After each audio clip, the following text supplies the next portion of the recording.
વાત સુરતની સુરતમાં હની ટ્રેપને અંજામ આપનારી મશરૂ ગેંગ વિરુદ્ધ નોંધાયો છે ગુનો।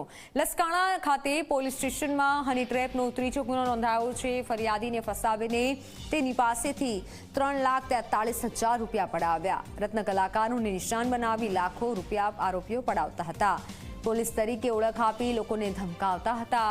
હની ટ્રેપની ઘટના કેમેરામાં કેદ થઈ છે।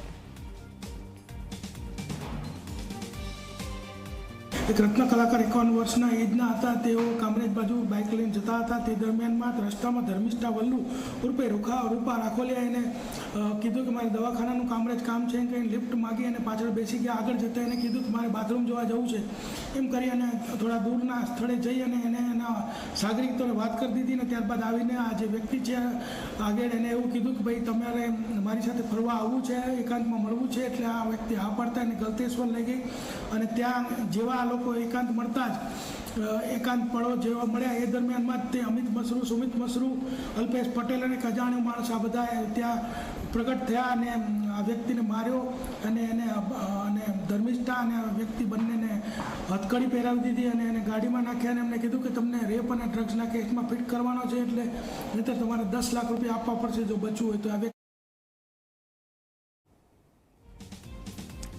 રત્ન કલાકારોને આ ગેંગ ફસાવતી હતી। પોલીસે આ ગેંગને ઝડપી લીધી છે। હની ટ્રેપને આ ગેંગ અંજામ પણ આપતી હતી।